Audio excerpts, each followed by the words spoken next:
السلام علیکم ورحمۃ اللہ وبرکاتہ۔ شروع اللہ کے نام سے جو بڑا نہایت رحم کرتا ہے اور پوری مخلوق کو پال رہا ہے۔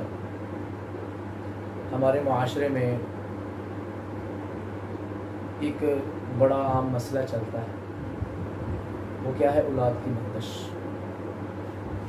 اولاد کی بندش اور رکاوٹ، اور جس کے گھر میں اولاد نہ ہو اس کی ساس، نند، قریبی لوگ سارے تانے مارتے ہیں اسے، اولاد نہیں ہو رہی، یہ مسئلہ وہ مسئلہ، اسے چیک کروا لو، ایسے کر لو، ایسے کر لو، ایسے کر لو۔ آج ہم انشاءاللہ آپ کو ایسے مجرب وظیفے بتائیں گے جس کے کرنے سے انشاءاللہ میرا اللہ تعالیٰ انہیں اولاد کی نعمت سے نواز دے گا۔ ایسے مجرب وظیفے جو اولاد کی وجہ سے پریشان ہے، ٹینشن میں ہے، پریشانی میں ہے، انشاءاللہ اس وظیفوں کرنے کے بعد اللہ تعالیٰ انہیں انشاءاللہ نیک صالحہ اولاد دے گا۔ اب کرنا کیا ہے؟ ڈاکٹروں کے پاس جا تھک چکے ہیں، حکیموں کے پاس جا کے تھک چکے ہیں، پریشان ہے، حالت نہیں سمجھ آ رہی اب کرنا کیا ہے۔ لوگ تانے دیتے ہیں، بہت کچھ کرتے ہیں۔ آپ نے کرنا کیا اس معاملے میں؟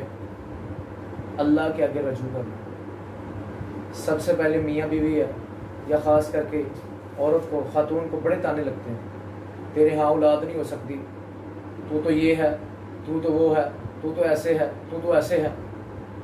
یہ بڑے تانے دیے جاتے ہیں، یہ جس کو تانے ملتے صرف اس کو پتا ہوتا ہے ان تانوں کا سامنا کیسے کرنا ہے۔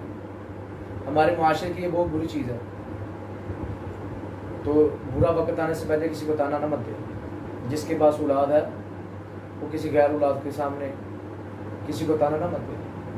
آج جو ہم انشاءاللہ آپ کو وظیفے بتانے لگے ہیں، ان وظیفوں کو اللہ کی توفیق کے ساتھ، سچے دل کے ساتھ پڑھنے ہیں انشاءاللہ اللہ کی توفیق اور رحمت کے ساتھ اللہ تبارک و تعالیٰ بہت جلد اولاد جیسی نعمت سے نواز دے گا۔ سب سے پہلے کرنا کیا ہے؟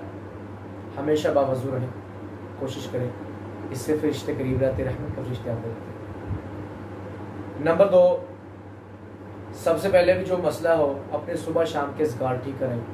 پھر میں 2 سے 3 دعائیں بتانے لگا ہوں، آپ نے یہ دعائیں پڑھنی ہیں۔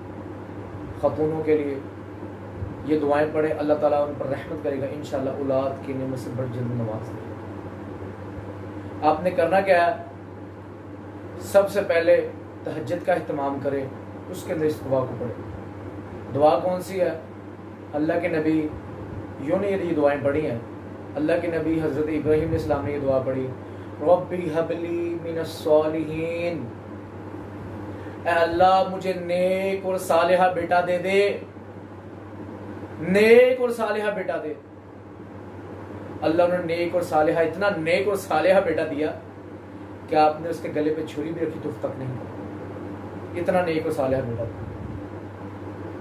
نمبر 2، حضرت زکریا علیہ السلام، ان کے گھر بھی اولاد نہیں تھی، آپ نے دعا کیا مانگی؟ رب لا تذرنی فردا وانت خیر الوارثین، اے اللہ مجھے لاوارث مت چھوڑنا، مجھے تنہا مت چھوڑنا، مجھے اکیلا مت چھوڑنا۔ اے اللہ تیرے کے التجا کرتے ہیں، اے اللہ اپنے رحمت کے دروازے کھول دے، اے اللہ ہم پر اپنی خاص رحمت کر دے، اور اے اللہ ہمیں صاحب اولاد کر دے۔ یہ دعائیں پڑھی تو اللہ تعالیٰ نے انہیں نیک اور صالحہ اولاد دی۔ نمبر 3 دعا، سورۃ الفرقان کی یہ دعا پڑھا کریں، زیادہ سے زیادہ، ہر کوئی پڑھا کرے، ہر معاملہ کرے۔